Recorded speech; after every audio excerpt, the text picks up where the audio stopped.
Hey there. Happy Friday. I hope everybody had a great Valentine's Day yesterday. I did get some rest, and so I'm feeling a bit better from just a little bit of a cold that I was having. But it was nice because my husband was nice enough to kind of let me rest in the evening, so it was great. So I wanted to get on today because I've done some research on herbal teas and some of the benefits and some of the ones that can really help us out. So they can be very yummy, but also very healthy. And especially if you all, are really addicted to your caffeine, you might want to just check these out because they have so many health benefits and they're caffeine free. So maybe you can sub in some herbal teas for some of your coffee to start to transition a little bit if that's something that interests you. So cultures around the world have been, oh, you know what? I want to share this to my group before I go any further. So let me pause real quick. Share.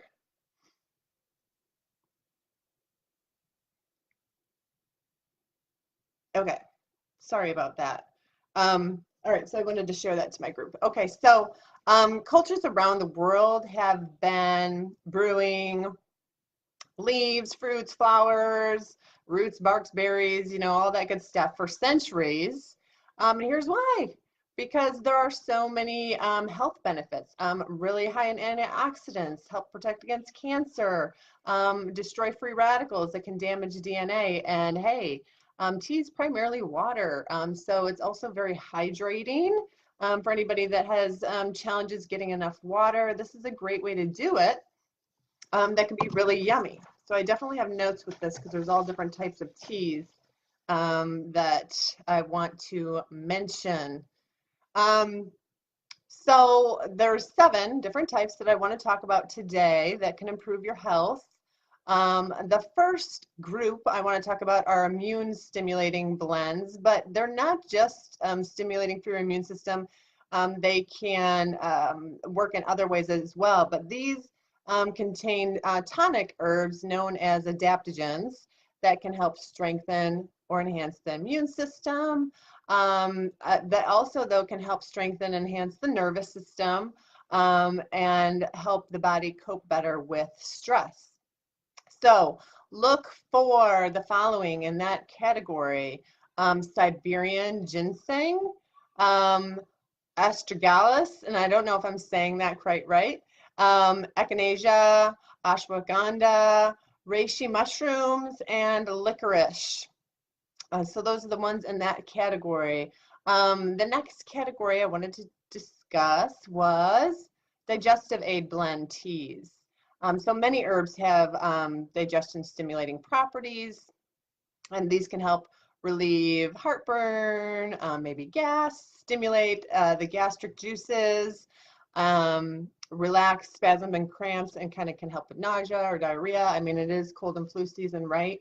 And even beyond that, I know many of us with that are suffering from anxiety, many of you get symptoms, digestive symptoms, right? I know that's the number one thing for me is digestive symptoms when I do have any anxiety. So look for ginger, aniseed, thyme, chamomile, peppermint, spearmint, also lemon balm, fennel, coriander, chicory, catnip, and cardamom.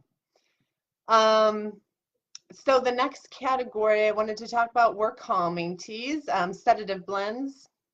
These are great for just overall relaxation. If you are feeling anxious, also nice before bedtime for winding down and getting ready for a good night's sleep. So these would be, I mean, I know a lot of us have a hard time settling down for sleep. So these would be, again, chamomile, hops, linden flowers, lavender, passion flower, skullcap, valerian, and tilia buds. Also, one that I really like is holy basil. So, and that is also an adaptogen as well. So that can go in both categories. I mean, some of these overlap, right? And now I want to talk about stress relief blend teas. And these differ a little bit from the sedative teas that I just talked about because they're designed to help you cope with stress but not become sleepy. So two particular herbs stand out in this arena, but they have completely different actions. So the first is Siberian ginseng that helps the body cope with stress. The second is kava, and that's a muscle relaxant. It has a long tradition of use in the South Pacific and can actually help relieve tensed-up muscles. Now you can drink the Siberian ginseng tea frequently, but kava should be saved for those times when you really need help relaxing and letting go. So not necessarily just a sipping tea all the time. Okay, so then moving on. Now, if you guys have questions, please go ahead, feel free to pop them in, and I'd be happy to address them and answer them. Also, if you hop on, just say hey. I like to hear from you guys. Okay, so stimulating blend teas. These are spicy teas that will warm you up. They can stimulate your digestion as well. And they need a longer brewing time and are best simmered for like 10 minutes to bring out their nice spicy flavor. So those would be a cinnamon, cardamom, and the chai spice. Okay, another one that, hello, cold fighting vitamin C fruit blends. I know a lot of people that need this right now, right? So these teas can contribute significant amounts of vitamin C to your diet, and they're delicious hot or cold. Because they have a strong citrus accent, they're really refreshing and thirst quenching, so they're great for summer as well as fighting those colds in cold and flu season, right?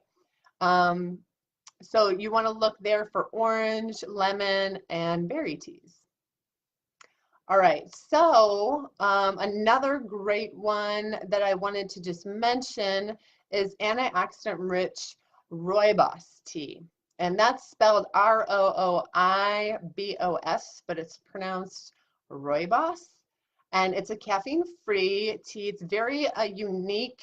It means red bush, and it's grown only in the tip of South Africa in Cape Town. It's the only herbal tea that's fermented like black tea. So it produces a nice deep red color and more of a body similar to like a black tea.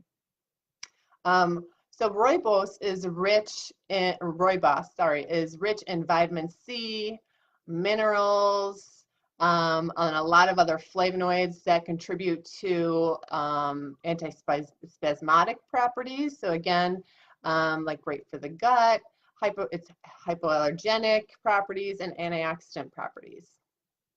So those are all the great little bits that I wanted to share with you about benefits of herbal teas and what's been shown to work well and for what.